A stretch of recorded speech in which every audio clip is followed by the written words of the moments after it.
వెంకటేశాయ. జ్యోతిషరత్నాకరం ఛానల్కి స్వాగతం.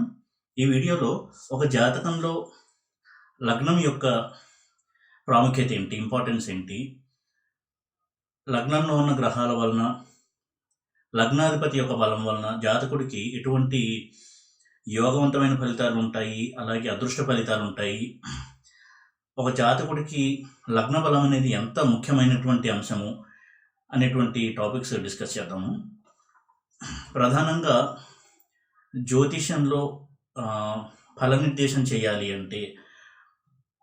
అంటే ఎటువంటి రిజల్ట్స్ ఉంటాయి ఒక పీరియడ్లో జాతకుడికి, లేదా లైఫ్లో ఎటువంటి ఈవెంట్స్ జరుగుతాయి అనేది తెలుసుకోవాలంటే ముఖ్యంగా లగ్నాన్ని ఆధారం చేసుకుని మనం అనాలిసిస్ చేయాల్సి ఉంటుంది. అయితే గోచార ఫలితాలు కూడా కొంతవరకు చూసుకోవాలి. గోచార ఫలితాలు ప్రధానమైనటువంటి అంశం కాదు. ఒక జాతకుడి లైఫ్లో ఈవెంట్స్ని డిసైడ్ చేసేది లగ్నం నుంచి గ్రహాల ప్లేస్మెంట్స్. కాబట్టి లగ్నం ఏంటి, ఆ లగ్నాధిపతి ఏ హౌస్లో ఉన్నాడు, లగ్నంలో ఏ ప్లానెట్స్ ఉన్నాయి, వీటిని అనాలిసిస్ చేయడం ద్వారా మాత్రమే మనకి ప్రెడిక్టివ్ రిజల్ట్స్ కరెక్ట్గా అనేవి వస్తాయి. నిర్దిష్టంగా ఈ టైంలో ఇటువంటి ఈవెంట్స్ జరుగుతాయి, లేదా ఇతని జాతకంలో ఇటువంటి ఈవెంట్స్ ఉంటాయి, ఇతని మనస్తత్వం ఇలా ఉంటుంది, ఇతని ఫిజికల్ క్యారెక్టరిస్టిక్స్ ఇలా ఉంటాయి, మెంటల్ క్యారెక్టరిస్టిక్స్ ఇలా ఉంటాయి, ఇతని లక్షణాలు ఇలా ఉంటాయి, ఇతని స్వభావం ఇలా ఉంటుంది, ఇవన్నీ చెప్పడానికి మనకి లగ్నము ఆధారం. అయితే గోచార ఫలితాలకి ఎక్కువ ఇంపార్టెన్స్ ఇవ్వడం కూడా అంత కరెక్ట్ రిజల్ట్స్ని ఇవ్వడానికి ఉపయోగపడదు. ప్రధానంగా ఏలినాటి శని ఇటువంటి వాటి గురించి ఎక్కువగా భయపడుతూ ఉంటారు. కానీ కేవలం ఏలినాటి శని వలన కష్టాలు, లేదా కేవలం ఏలినాటి శని వలన అద్భుతమైన యోగాలు రావడం అనేది జరగదు. దానికి దశాభుక్తి కూడా తోడైనప్పుడు మాత్రమే, దశాభుక్తి డిసైడ్ చేసినప్పుడు మాత్రమే ఈవెంట్స్ అనేవి జరుగుతాయి. కోయిన్సిడెంటల్గా ఆ టైంలో గోచారం కూడా బాగున్నట్టయితే మరింత మెరుగైన ఫలితాన్ని జాతకుడు అనుకుంటాడు. అయితే లగ్నంలో ఉన్న గ్రహాలు, అలాగే లగ్నాధిపతి యొక్క స్థితి, దీని ఆధారంగా ఏ విధంగా మనము ఫలితాన్ని చూడొచ్చు అనేది డిస్కస్ చేద్దాము. లగ్నం అంటే ఏంటి అనేది కనుక చూసినట్టయితే చాలా అర్థమయ్యేటువంటి సింపుల్ లాంగ్వేజ్లో చెప్పాలి అంటే, భూమి తన చుట్టూ తను తిరుగుతూ ఉంటుంది. కాబట్టి ఒక జాతకుడు పుట్టిన సమయంలో కనుక ఈస్ట్ ఫేసింగ్గా ఉండి చూస్తూ ఉన్నట్టయితే ఆ సమయంలో జొడియాక్ సైన్ ఏ సైన్కి ఆపోజిట్లో ఉన్నాడో అది అతను లగ్నం అవుతుంది. అలాగే పుట్టినప్పుడు చంద్రుడు ఏ రాశిలో ఉన్నాడో అది జన్మ రాశి అవుతుంది. చంద్రుడు ఏ నక్షత్రంలో ఉన్నాడో జన్మ నక్షత్రం అవుతుంది. అయితే ఈ జాతకుడు పుట్టినప్పుడు ఏ లగ్నంలో పుట్టాడు అనేది మొత్తం జీవితాన్ని డిసైడ్ చేసేటువంటి అంశము. ఇక ఒక్కొక్క లగ్నానికి ఒక్కొక్క లక్షణం అనేది ఉంటుంది సాధారణంగా. ఎందుకంటే లగ్నాధిపతి ఎవరయ్యాడు అనే దాన్ని బట్టి ఆ లగ్న జాతకుడు ఏ విధమైనటువంటి మానసికమైనటువంటి స్వభావం కలిగి ఉంటాడు, లేదా శారీరకమైనటువంటి లక్షణాలు కలిగి ఉంటాడు అని చెప్పడానికి వీలవుతుంది. ఉదాహరణకి మేషలగ్నం తీసుకున్నట్టయితే దానికి కుజుడు అధిపతి. అటువంటి వారు మంచి ఫిజికల్ స్ట్రెంత్ కలిగి ఉండడము, పట్టుదల కలిగినటువంటి వ్యక్తులు ఉండడము, ఇటువంటి మార్స్ అంటే కుజుడు యొక్క లక్షణాన్ని సంతరించుకుంటారు. ఇదే విధంగా వృషభ లగ్నాన్ని కనుక చూసినట్టయితే శుక్రుడు అధిపతి కాబట్టి శుక్రుడికి సంబంధించిన లక్షణాలు. అలాగే మిథునము, కన్య ఈ రెండు బుధుడికి కాబట్టి బుధుడికి సంబంధించిన లక్షణాలు. అలాగే తుల కూడా శుక్రుడి కాబట్టి శుక్రుడికి సంబంధించిన లక్షణాలు.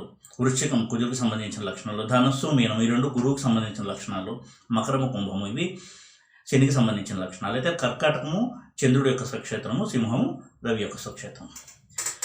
ఈ క్రమంలో లగ్నం అనేది ఏ రాశిలో ఉంది జన్మించినప్పుడు అనేది మనం చూడాల్సి ఉంటుంది. ఇక ఒక జాతకంలో 1, 4, 7, 10 ఇవి కేంద్ర స్థానాలు. అలాగే 1, 5, 9 ఇవి కోణస్థానాలు. 1 అంటే ఇక్కడ లగ్నము. లగ్నము కేంద్రము, కోణము రెండు కూడా అవుతుంది. కాబట్టి లగ్నాధిపతి ఎప్పుడూ కూడా యోగకారకుడు. ఒక జాతకుడికి జీవితంలో లగ్నాధిపతి దశ రావడం అనేది చాలా మంచి రిజల్ట్స్ ఇచ్చేటువంటి దశగా చూడాల్సి ఉంటుంది. లగ్నాధిపతి దశ ఎప్పుడూ కూడా ఎక్కువగా జాతకుడికి పాజిటివ్ రిజల్ట్స్ ఇచ్చేటువంటి మహాదశగా చూడాల్సి ఉంటుంది. ఇక లగ్న బలం గురించి చూసినట్టయితే లగ్నంలో బెనిఫిట్ ప్లానెట్స్ ఉండడము, ఫ్రెండ్లీ ప్లానెట్స్ ఉండడము, అంటే లగ్నాధిపతికి మిత్రులైనటువంటి గ్రహాలు లగ్నంలో ఉండడము అనేది లగ్న బలానికి సహాయపడేటువంటి అంశాలు. అదేవిధంగా లగ్నాధిపతి లగ్నంలో ఉండడము, లేదా కేంద్ర స్థానంలో ఉండడము లేదా కోణ స్థానంలో ఉండడము, ఇది కూడా లగ్న బలాన్ని పెంచుతుంది. అటువంటి స్థితి కలిగి ఉన్నప్పుడు లగ్నాధిపతి పాజిటివ్గా అలాగే స్ట్రాంగ్గా ఉండడానికి వీలుంటుంది.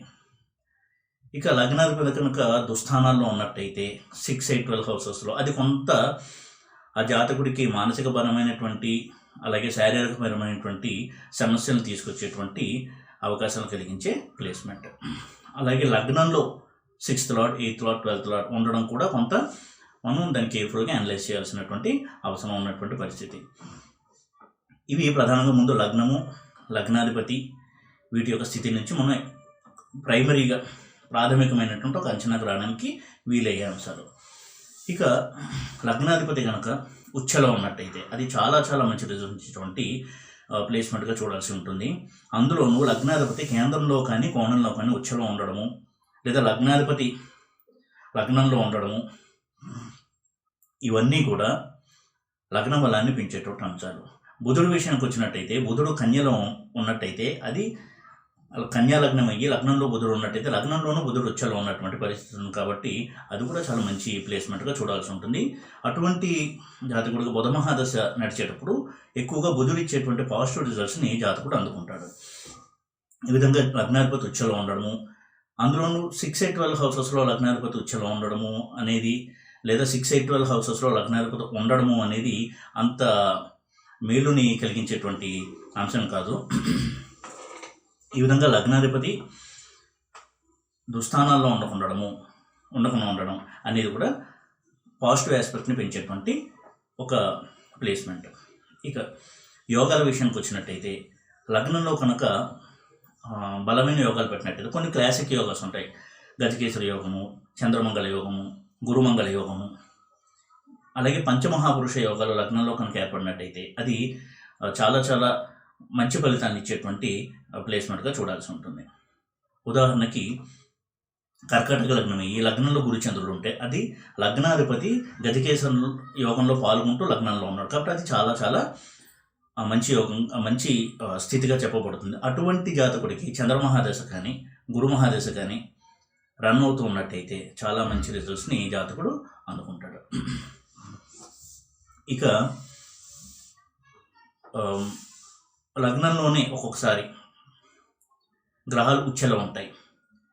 అటువంటి స్థితిలో కూడా ఆ గ్రహం యొక్క మహాదశ అనేటప్పుడు చాలా మంచి ఫలితాలు జాతకుడు అందుకుంటాడు. ఉదాహరణకి తులా లగ్నానికి కనుక లగ్నంలో శని ఉన్నట్టయితే తులా లగ్నానికి లగ్న శని యోగకారకుడు కాబట్టి అటువంటి యోగకారకుడు అయినటువంటి శని కనుక లగ్నంలో వచ్చేలా ఉంటే చాలా చాలా మంచి రిజల్ట్స్ని ఆ జాతకుడు అందుకుంటాడు. అదేవిధంగా కర్కాటక లగ్నానికి లగ్నంలో గురువు ఉంటే భాగ్యాధిపతి గురువు ఉచ్చలో ఉన్నాడు కాబట్టి అది కూడా చాలా మంచి ప్లేస్మెంట్గా చూడాల్సి ఉంటుంది. ఈ విధంగా లగ్నంలో కొన్ని ప్లానెట్స్, బెనిఫిట్ ప్లానెట్స్ కావచ్చు, మ్యాలిఫిక్ ప్లానెట్స్ కావచ్చు, ఉచ్చలో ఉండడము అంటే యోగకారక ప్లానెట్ కనుక ఉచ్చలో ఉంటే చాలా మంచి రిజల్ట్స్ని అందుకుంటాడు. ఉదాహరణకి తులా లగ్నానికి ఇందాక చెప్పినట్టుగా శని న్యాచురల్ మ్యాలిఫిక్ అయినా అంటే నైసర్గికంగా పాపి అయినా కానీ ఆధిపత్య రీత్యా యోగకారక గ్రహము శని. ఇటువంటి శని తులా లగ్నానికి లగ్నంలో ఉండడం అనేది చాలా చాలా మేలును కలిగించేటువంటి అంశం. ఎందుకంటే అటువంటి వ్యక్తులు కష్టపడి పైకి వచ్చేట స్వభావం ఉన్న వాళ్ళు ఉంటారు. చాలా మంచి కీర్తి ప్రతిష్టలు, పేరు ప్రఖ్యాతులు ఇవ్వడానికి లగ్నంలో శని చాలా సహాయపడతాడు తులా లగ్న జాతకులకి. ఈ విధంగా పాపగ్రహము శుభగ్రహం అనే కాకుండా యోగకారక గ్రహం కనుక లగ్నంలో ఉండి ఉచ్చలో ఉంటే చాలా మంచి రిజల్ట్స్ని జాతకుడు అందుకుంటాడు. అదేవిధంగా యోగకారక గ్రహం లగ్నంలో ఉండడం కూడా చాలా మంచి రిజల్ట్స్ని అందించేటువంటి అవకాశం ఉంటుంది. అయితే లగ్నంలో గ్రహాలు కనుక నీచలో ఉన్నట్టయితే అది కొంత ఏ గ్రహం అయితే లగ్నంలో నీచలో ఉందో దానికి సంబంధించిన పోర్ట్ఫోలియోస్ కొంత దెబ్బతినేటువంటి పరిస్థితి ఉంటుంది.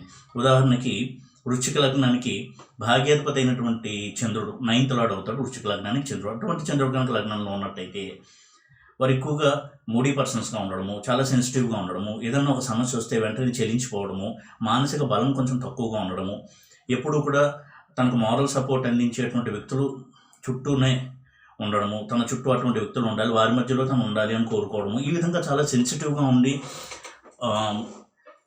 ఏదైనా ఒక పెద్ద సమస్య వచ్చినప్పుడు అందరూ తనకు తోడుగా ఉండాలి, తనకు సపోర్ట్ ఇవ్వాలి అనేటువంటి ఒక నేచర్ ఉండడము, ఇవన్నీ కూడా లగ్నంలో చంద్రుడు నుండి ఆ జాతకుడు పొందేటువంటి అవకాశం ఉంటుంది.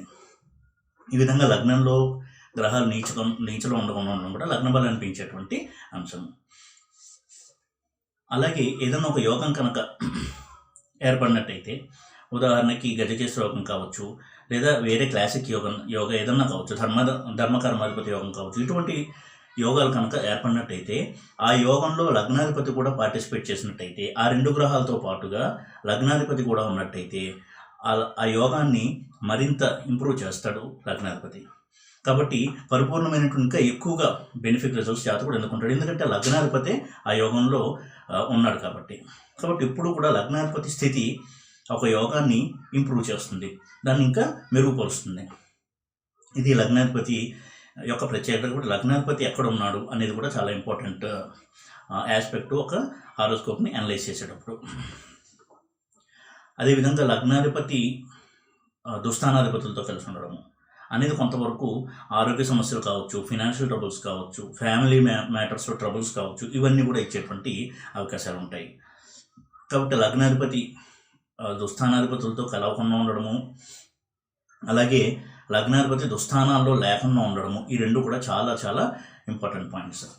అలాగే లగ్నాధిపతి ఏ రాశిలో ఏ నక్షత్రంలో ఉన్నాడు అది కూడా కొంతవరకు ఇంపాక్ట్ చేస్తుంది రిజల్ట్స్ని. లగ్నాధిపతి మిత్రగ్రహం యొక్క నక్షత్రంలో ఉండడం అనేది ఆ లగ్నాధిపతి యొక్క పాజిటివ్ ఆస్పెక్ట్స్ని, పాజిటివ్ నేచర్ని కొంత పెంచుతుంది. అలా కాకుండా తనకి శత్రువుైనటువంటి గ్రహం యొక్క నక్షత్రంలో కనుక్కున్నట్టయితే లగ్నాధిపతి అది లగ్న బలాన్ని కొంత తగ్గిస్తుంది. ఈ విధంగా ప్రధానంగా లగ్నాన్ని అందరూ కూడా గుర్తుపెట్టుకోవాలి. ఎవరన్నా జాతకాన్ని చూపించుకునేటప్పుడు మీ లగ్నం ఏంటి అని అడిగితే వెంటనే చెప్పగలిగేటువంటి ఒక అవగాహన అనేది కలిగి ఉండడం ముఖ్యము. ఎందుకంటే చాలామందికి నక్షత్రము, రాశి అనేది తెలుస్తుంది తప్ప లగ్నం అంటే ఏంటి అనేది ఐడియా ఉండదు. కాబట్టి లగ్నం అనేది చాలా చాలా ఇంపార్టెంట్. లగ్నం బేస్డ్గానే అన్ని రిజల్ట్స్ ఉంటాయి. ఈ లగ్నం ఆధారంగానే ఆ వ్యక్తి యొక్క స్వభావం ఉంటుంది. కాబట్టి లగ్నం అనేది చాలా ముఖ్యమైనటువంటి అంశం. మొత్తం చార్ట్ అంతా అనలైజ్ చేసేది లగ్నం బేస్గానే. తర్వాతే వేరే ఏ గ్రహం నుంచి ఫలితాలను చూడాల్సి ఉంటుంది. ఉదాహరణకి లగ్నం తర్వాత చంద్రుడి నుంచి కూడా ఫలితాలని చూడాలి అనాలిసిస్ చేసేటప్పుడు. చంద్రుడు ఏదైతే రాశిలో ఉంటాడో అది వారి జన్మరాశి అవుతుంది. దానికి చంద్రలగ్నం అని కూడా పేరు. ఉదాహరణకి చంద్రుడు కనుక కుంభ రాశిలో ఉన్నట్టయితే వారు కుంభరాశి జాతకులు, వారి చంద్రలగ్నము కుంభము. అయితే చంద్రుడి నుంచి సెకండరీ అనాలిసిస్ అంటే ప్రైమరీ అనాలిసిస్, మొట్టమొదటిగా చేయాల్సిన అనాలిసిస్ లగ్నం నుంచి, ఆ తర్వాత చంద్రుడి నుంచి, ఆ తర్వాత వివాహానికి సంబంధించిన విషయాలను అనలైజ్ చేసేటప్పుడు శుక్రుడి నుంచి, అమ్మాయిల విషయంలో గురువు నుంచి శుక్రుడి నుంచి కూడా ఈ విధంగా మళ్ళీ అనాలిసిస్ చేయొచ్చు తప్ప ప్రధానంగా ముందు లగ్నం నుంచి గ్రహాన్ని చూడాల్సి ఉంటుంది. అలాగే లగ్నాధిపతి ఏ రాశిలో అయితే ఉంటాడో దానికి వెనక ముందు రాశుల్లో పాపగ్రహాలు లేకుండా ఉండడం కూడా చాలా ముఖ్యమైనటువంటి అంశం. అప్పుడు లగ్నాధిపతి అఫెక్ట్ కాకుండా పాజిటివ్గా ఉండడానికి అవకాశం ఉంటుంది. ఉదాహరణకి లగ్నాధిపతి 4th హౌస్లో ఉన్నాడు, అది మంచి ప్లేస్మెంట్. అయితే 3rd హౌస్లో ఒక పాపగ్రహము, 5th హౌస్లో ఒక పాపగ్రహం కనుక్కున్నట్టయితే అది పాపకర్తరిగా పిలువబడుతుంది. అంటే 2 పాపగ్రహాల మధ్యలో లగ్నాధిపతి ఎప్పుడైతే ఉంటాడో అప్పుడు కూడా లగ్నాధిపతి కొంత అఫెక్ట్ అవుతాడు. అలాగే లగ్నాధిపతి కంబస్ట్ కాకుండా ఉండడం, అంటే రవికి చాలా దగ్గరగా ఉండి అస్తంగత్వం చెందకుండా ఉండడం అనేది చాలా చాలా ముఖ్యము. అలా అస్తంగత్వం చెందినప్పుడు అతని యొక్క మానసికమైనటువంటి ప్రవృత్తిలో కూడా కొంత బలహీనతలు అనేవి ఉండడము, సమస్యలను తట్టుకునేటువంటి మానసిక ధైర్యం లేకపోవడము, చెలించిపోవడము, ఇటువంటి ధోరణి అనేది కనపడుతూ ఉంటుంది. అయితే లగ్నాధిపతి ఎవరు అనే దాన్ని బట్టి ప్రధానంగా లక్షణాలు మనం బేరీజ్ వేయాల్సి ఉంటుంది. మానసికమైనటువంటి లక్షణాలు, ఉదాహరణకి మేషలగ్నము, వృశ్చిక లగ్నం, ఈ రెండింటికి కుజుడు అధిపతి. అటువంటి కుజుడు ఆధిపత్యం కలిగించినటువంటి మేషంలో కనుక కుజుడు ఉంటే, అంటే మేషలగ్నం ఈ లగ్నంలో కుజుడు కనుక ఉన్నట్టయితే వారు మంచి ఫిజికల్ స్ట్రెంత్ కలిగి ఉండడము, ధైర్య సాహసాలు, చొరవ, ఏదైనా సరే అనుకుంటే పెద్దగా ఆలోచించకుండా ముందుకు దూకి వెళ్ళడము, ఇటువంటి ఒక లక్షణాలు కలిగి ఉంటారు. అటువంటి వారు మంచి ఫిజికల్ ఫిట్నెస్ కలిగి ఉంటారు. ఎనర్జీ లెవెల్స్ చాలా హైగా ఉంటాయి. ఏదైనా సరే ఒక విషయాన్ని కనుక ఇంట్రెస్ట్ చూపిస్తే దాంట్లోనే ఎక్కువ కృషి చేయడము, ఒక ప్యాషనేట్ యాటిట్యూడ్ ఉంటుంది అటువంటి వ్యక్తులకి. ప్యాషన్ డ్రివెన్ వ్యక్తులుగా ఉంటారు. తనకి నచ్చిన పని చేయడము, ఏదైనా తనకు నచ్చితే ఆ పని చేయడము, ఈ విధంగా ఒక ప్యాషన్ డ్రివెన్ వ్యక్తులుగా ఉంటారు కుజుడు స్ట్రాంగ్గా ఉన్న వాళ్ళు.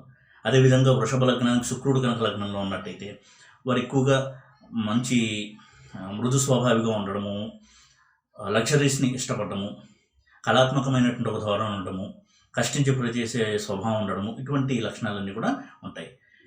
మిథున లగ్నం కనుక అన్నట్టయితే సాఫ్ట్ నేచరు, బిజినెస్ మైండ్ ఉండడము, బిజినెస్ అలాగే కామర్స్ రిలేటెడ్ మైండ్ సెట్ ఉండడము, ఇవన్నీ కూడా బుధుడు అందించే లక్షణాలు. అదేవిధంగా కర్కాటకానికి కనుక వచ్చినట్టయితే చంద్రుడు లగ్నాధిపతి కాబట్టి చాలా సాఫ్ట్ నేచర్గా ఉంటారు, గుడ్ లుకింగ్ పర్సన్స్ అయి ఉంటారు. అంటే చూడడానికి చాలా ఆకర్షణీయంగా ఉండడము, మంచి సాఫ్ట్ నేచర్ ఉండడము, ఎమోషనల్ టెండెన్సీస్ ఎక్కువ ఉండడము, సెన్సిటివ్ వ్యక్తులుగా ఉండడం, ఇవన్నీ కర్కాటక లగ్న జాతకుల లక్షణాలు. సింహలగ్న జాతకులు విషయానికి వచ్చినట్టయితే రవి ఆధిపత్యం వహిస్తాడు కాబట్టి రవి అంటేనే రాయల్ ప్లానెట్, అంటే అన్ని ప్లానెట్స్కి రాజు రవి. కాబట్టి వాళ్ళకి ఎక్కువగా ఈగో లెవెల్స్ హైగా ఉంటాయి, సెల్ఫ్ రెస్పెక్ట్ అనేది మోతాదును మించి ఉండి ఈగో లెవెల్స్ ఎక్కువగా ఉండడము, తమ గురించి తాము గొప్పలు చెప్పుకుంటూ ఉండడము, అదేవిధంగా ఎప్పుడూ కూడా ఉన్నత స్థానానికి చేరుకోవాలి అనుకుంటే ఒక తీవ్రమైన తపన కలిగి ఉండడము, దానికి తగినంత కృషి చేయడము, పట్టుదల ఎక్కువగా ఉంటుంది. ఇటువంటి వ్యక్తులు రాజకీయ చతురత కలిగి ఉండడము, రాజకీయపరమైనటువంటి విషయాల పట్ల ఆసక్తి, రాజకీయాలను రాణించడానికి అనువైనటువంటి లగ్నం సింహలగ్నం. కన్యాలగ్నం విషయానికి వచ్చినట్టయితే బిజినెస్ మైండ్ ఎక్కువగా ఉంటుంది, సాఫ్ట్ నేచర్డ్, ఎప్పుడు కూడా వివాదాలకు దూరంగా ఉంటూ ఉండడము, ఇవన్నీ కూడా కన్యాలగ్న జాతకుల లక్షణాలు. అదే కన్యాలగ్నానికి బుధుడు కనుక అఫెక్ట్ అయినట్టయితే ఏ డెసిషన్ సరిగ్గా తీసుకోలేకపోవడము, ఏదైనా సమస్య వచ్చినట్టయితే డెసిషన్ మేకింగ్ అనేది వారు ఫెయిల్ అవుతూ ఉండడము, ఇటువంటి ప్రాబ్లమ్స్ కూడా ఉంటాయి కన్యాలగ్న జాతకులకి. ఇక తులాలగ్న జాతకుల విషయానికి వచ్చినట్టయితే దీనికి కూడా శుక్రుడే అధిపతి.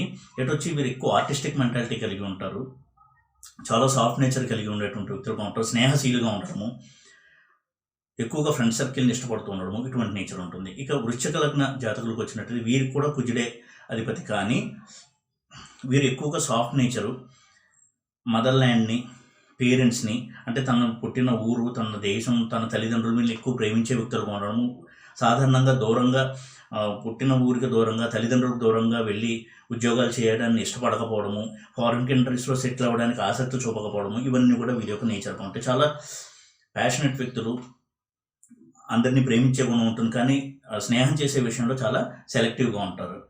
ఇక ధనుసు విషయానికి వచ్చినట్టయితే గురువు వీరికి లగ్నాధిపతి కాబట్టి తెలివైన వారుగా ఉండడము, నాలెడ్జ్ మీద ఎక్కువ ఇంట్రెస్ట్ ఉంటుంది, జ్ఞాన సముపార్జన అనేది ఎప్పుడు చేస్తూ ఉంటారు, రకరకాల బుక్స్ చదవడం కావచ్చు, ఎక్కువగా ఇటువంటి నాలెడ్జ్ బేస్డ్ యాక్టివిటీస్ మీద ఇంట్రెస్ట్ ఎక్కువ ఉంటుంది. గురువుకు సంబంధించినటువంటి లక్షణాలన్నీ వీరికి పాజిటివ్ లక్షణాలు కలిగి ఉంటారు ధనుర్ లగ్న జాతకులు. ఇక మకర లగ్నానికి వచ్చినట్టయితే శని వీరికి లగ్నాధిపతి, వీరు ఎక్కువగా సమాజంలో ఉన్నత స్థానాన్ని చేరుకోవాలని తపన కలిగి ఉన్న వ్యక్తులుగా ఉంటారు. అదేవిధంగా ఎక్కువ ఫ్రెండ్షిప్ని ఇష్టపడటము, అందరితో కలివిడిగా ఉండగలిగే నేచర్ ఉండడము, లవ్ అఫేర్స్లో చాలా ఈజీగా ఇన్వాల్వ్ అయిపోతూ ఉండడము, ఇటువంటివన్నీ మకర లగ్న జాతకుల లక్షణాలు. అయితే ఎక్కువగా డిసప్పాయింట్మెంట్స్ కూడా వీరికి కలుగుతూ ఉంటాయి ఈ మకర లగ్న జాతకులకి. ఎందుకు అంటే లగ్నాధిపతి శని అయ్యాడు, పంచమాధిపతి శుక్రుడు, లవ్కి సంబంధించిన స్థానమైన పంచమానికి ఆధిపత్యం శుక్రుడు వహిస్తాడు. ఈ రెండు ప్లానెట్స్ కంపాటబిలిటీ ఎక్కువగా ఉండదు కాబట్టి వీరికి లవ్లో ఫెయిల్యూర్ శాతం అనేది ఎక్కువగా ఉంటుంటుంది. ఇక కుంభలగ్నం విషయానికి వచ్చినట్టయితే వీరు ఎక్కువగా చాలా గంభీరమైన విషయాల మీద ఆసక్తి చూపిస్తూ ఉండడం, మంచి టీచర్స్గా, ప్రొఫెసర్స్గా రాణించడము, నాలెడ్జ్, జ్ఞానం, దీనికి సంబంధించినటువంటి రంగాల్లో చాలా కృషి చేసి ఉన్నత స్థానాన్ని చేరుకోవడం, ఇవన్నీ కుంభలగ్న జాతకుల లక్షణాలు. ఇవన్నీ కూడా క్లుప్తంగా ఇక్కడ చెప్పడం జరుగుతుంది. అలాగే మీనలగ్న జాతకులకి వీరు కూడా ఎక్కువగా మృదు స్వభావి, వివాదాలకు దూరంగా ఉండడము, వీలైనంత సర్దుబాటు ధోరణి ఉండడము, అందరితో కూడా అడ్జస్ట్ అయ్యి వెళ్ళిపోయే మెంటాలిటీ ఉంటుంది. వీరికి కూడా నాలెడ్జ్ అనేది ఎక్కువగా, ఆ నాలెడ్జ్ గెయినింగ్ అనేది ఎక్కువగా ఇంట్రెస్ట్గా ఉంటుంది, రకరకాల విషయాలు తెలుసుకోవాలనేటువంటి ఆసక్తి ఉండడం, ఇవన్నీ కూడా మీన లగ్న జాతకుల లక్షణాలు. ఈ విధంగా లగ్నం ఏంటి, లగ్నాధిపతి ఎవరు అనే దాన్ని బట్టి ప్రాథమికంగా వ్యక్తి యొక్క లక్షణాలు ఎలా ఉంటాయి అని మనకి తెలుస్తుంది. కాబట్టి ఎప్పుడు జాతకాన్ని అనలైజ్ చేసినా ఫస్ట్ లగ్నం ఎక్కడుంది అని చూసుకోవాలి, లగ్నంలో ఏ గ్రహాలు ఉన్నాయి, లగ్నాధిపతి ఏ ఇంట్లో ఉన్నాడు, ఎంతవరకు బలం ఉంది అని స్టడీ చేసిన తర్వాతే ఒక అంచనాకి రావడానికి వీలు ఉంటుంది. ఆ తర్వాత లగ్నం నుంచి ప్లానటరీ పొజిషన్ ఎలా ఉంది, లగ్నాన్ని ఏ గ్రహాలు చూస్తున్నాయి, ఇవన్నీ కూడా చూసిన తర్వాత మనకు ఒక ఐడియా అనేది వస్తుంది. వారికి ఎడ్యుకేషన్ సంబంధించిన రిజల్ట్స్ కావచ్చు, మ్యారేజ్ సంబంధించిన రిజల్ట్స్, కెరియర్కి సంబంధించిన రిజల్ట్స్, ఇవన్నీ కూడా మనకి ఐడియా తెచ్చుకోవడానికి వీలుంటుంది. కాబట్టి లగ్నాన్ని అనలైజ్ చేయడం అనేది హారోస్కోప్ అనాలిసిస్లో చాలా చాలా ముఖ్యమైనటువంటి అంశము. ఈ వీడియో కనుక మీకు నచ్చినట్టయితే లైక్ చేసి, షేర్ చేసి, సబ్స్క్రైబ్ చేయండి. ఓం నమో వెంకటేశాయ.